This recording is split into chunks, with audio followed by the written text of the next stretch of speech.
Bonjour, ma mère va vous présenter une vidéo pour son ordi. Mais ça va être un petit peu couré parce que on va un petit peu rire avec elle va faire une vidéo sur qui? C'est son ordi. Donc aujourd'hui, on regarde des trucs pour avoir des beaux enfants bien en santé. Parce que comme on avait dit à la base, on a beau bien nourrir notre enfant, on a beau lui permettre de faire tous les mouvements du monde, ce qu'on a besoin, c'est quoi qui contrôle notre santé? C'est notre système nerveux. Donc on a besoin de cerveau, de nerfs qui fonctionnent bien, parce que sinon on aura beau lui donner tout ce qu'il y a de mieux, le système ne sera pas capable de bien l'utiliser. Donc en premier, on veut des enfants qui vont avoir un bon cerveau et des bons nerfs.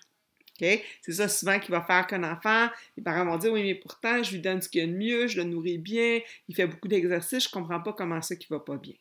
Okay? Donc, ça, c'est notre base. Mais après ça, qu'est-ce qu'on donne à cet enfant-là? Qu'est-ce qu'on lui donne comme nourriture? Est-ce qu'on lui donne plein de palettes de chocolat? Oui!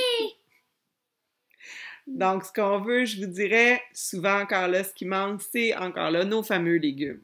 Pour un petit bonhomme de cet âge-ci, on parle d'environ une tasse de légumes par jour. Pas 2-3 carottes, une tasse. Pour une demoiselle comme ça ici, on parle de 2 tasses.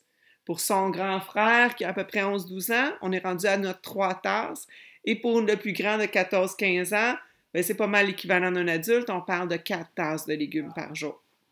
Donc ça, c'est notre base. Ces enfants-là ont besoin de beaucoup d'énergie pour bien fonctionner. C'est pas pour rien qu'ils sont attirés par les pains, pâtes, patates et tout. On a besoin de leur donner cette bonne énergie-là. Par contre, ils ont aussi besoin de balancer cette énergie-là avec beaucoup de sources de protéines. Donc, on n'oublie pas de leur donner des bonnes protéines, de leur donner des œufs, des noix, des graines. Donc, toutes ces sources-là qui vont les aider à stabiliser leur taux de sucre puis qui vont les aider à mieux se concentrer. Donc, au niveau de la nourriture, c'est ça. On n'oublie pas de leur donner beaucoup d'eau. Ils ont besoin de boire beaucoup et souvent, les enfants ne boivent pas suffisamment. Donc, on met de l'eau accessible et on leur en donne. C'est ça qu'ils sont supposés de boire. On y va avec ça. Après ça, ces enfants-là, ils ont pris plein d'énergie. Ils ont besoin de bouger. Donc, combien? Encore là, un enfant d'âge préscolaire, on parle de 3 heures d'exercice modéré intense par jour.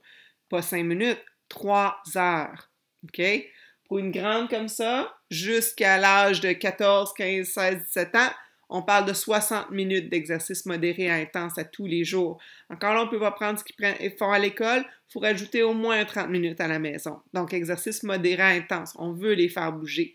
Leur cerveau a besoin de ça pour bien se développer. Puis en plus, ben, ils ont besoin de ça pour défouler toute l'énergie qu'ils ont pris.